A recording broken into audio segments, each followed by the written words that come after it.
చెప్పగలదు. ఊస్తే ఒక రూపాయి కూడా రావట్లేదు, అప్పు పుట్టట్లేదు అన్న రేవంత్ రెడ్డి రీసెంట్ గా హెలికాప్టర్ 111 కోట్లు పెట్టి హెలికాప్టర్ తీసుకున్నాడు కదా, కిరాయి తీసుకున్నాడు కదా.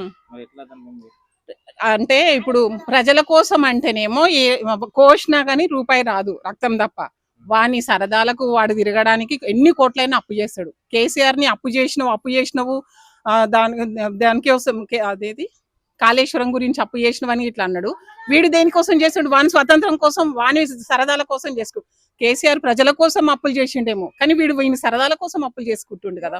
ఇంకా వాడిని కోస్తేందుకు, వాడు కోస్తేందుకు, ఎందుకు వాడు సాగడం బెటర్, అసలు ఉండడం కాదు కదా. ఆడోళ్ళు వస్తుంది తలిగి మాత్రం నాశనం అయిపోతాడు, పోతాడు, యాక్సిడెంట్ అయితే లేదంటే అదే ఏరోప్లేన్ కూలి చచ్చిపోతాడు.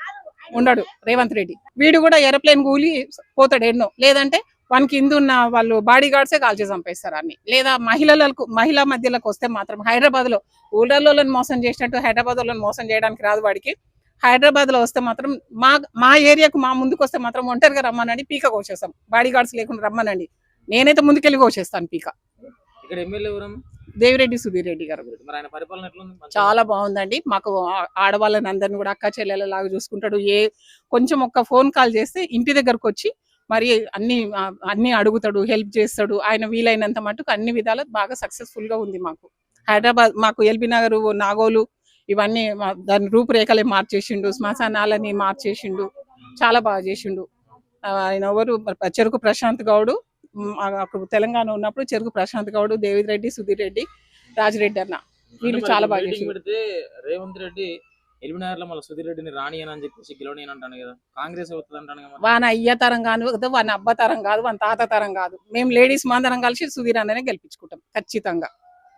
ఖచ్చితంగా సుధీర్ అన్ననే గెలిపించుకుంటాం. ఏం చేసిండమ్మా సుధీర్ అన్న?